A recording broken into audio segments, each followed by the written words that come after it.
ಪೂಜ್ಯಾಯ ರಾಘವೇಂದ್ರಾಯ ಸತ್ಯಧರ್ಮರತಾಯ ಚ ಭಜತಾಂ ಕಲ್ಪವೃಕ್ಷಾಯ ನಮತಾಂ ಕಾಮಧೇನವೇ. ಜುಲೈ 14 ಮನ್ಯತೆಯ ಅಮಾವಾಸ್ಯೆ ನಂತರ ಈ 4 ರಾಶಿಯವರಿಗೆ ವಿಶೇಷ ಶುಭ ಯೋಗಗಳು ರೂಪುಗೊಳ್ತಾ ಇದೆ. ಆದರೆ ಆ 4 ರಾಶಿಗಳು ಯಾವುದಂತ ಹೇಳಿ ನಿಮಗೆ ಈ ವಿಡಿಯೋದಲ್ಲಿ ತಿಳಿಸ್ಕೊಡ್ತಾ ಇದ್ದೀನಿ.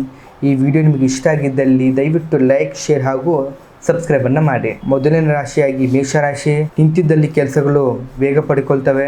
ಉದ್ಯೋಗದಲ್ಲಿ ಹೊಸ ಅವಕಾಶ, ಹಣಕಾಸಿನಲ್ಲಿ ಬೆಳವಣಿಗೆ ಮತ್ತೆ ಆತ್ಮ ಗೌರವ ಹೆಚ್ಚಾಗ್ತದೆ. ಎರಡನೇ ರಾಶಿಯಾಗಿ ಸಿಂಹರಾಶಿ. ಅದೃಷ್ಟದ ಬಾಗಿಲುಗಳು ತೆರೆಯುವಂತ ಸಮಯ. ವ್ಯವಹಾರಗಳಲ್ಲಿ ಲಾಭ ಮತ್ತು ಕುಟುಂಬದಲ್ಲಿ ಸಂತೋಷ, ಹಾಗೆಯೇ ಹೊಸ ಆದಾಯದ ಮೂಲಗಳು ಕೂಡ ನಿಮ್ಗೆ ಸಿಗುತ್ತೆ. ಮೂರನೇ ರಾಶಿಯಾಗಿ ಮಕರ ರಾಶಿ. ನಿಮ್ಮ ಪರಿಶ್ರಮಕ್ಕೆ ತಕ್ಕಂತೆ ಪ್ರತಿಫಲ ನಿಮಗೆ ದೊರೆಯುತ್ತೆ. ಉದ್ಯೋಗದಲ್ಲಿ ಪ್ರಗತಿ, ಸಮಾಜದಲ್ಲಿ ಗೌರವ ಹೆಚ್ಚಾಗ್ತದೆ. ನಾಲ್ಕನೇ ರಾಶಿಯಾಗಿ ತುಲಾರಾಶಿ. ಧನಲಾಭದ ಅವಕಾಶಗಳು ಹೆಚ್ಚಾಗುತ್ತೆ. ವ್ಯವಹಾರಗಳಲ್ಲಿ ಲಾಭ ಅನ್ನುವಂಥದ್ದು ಸಿಗುತ್ತೆ.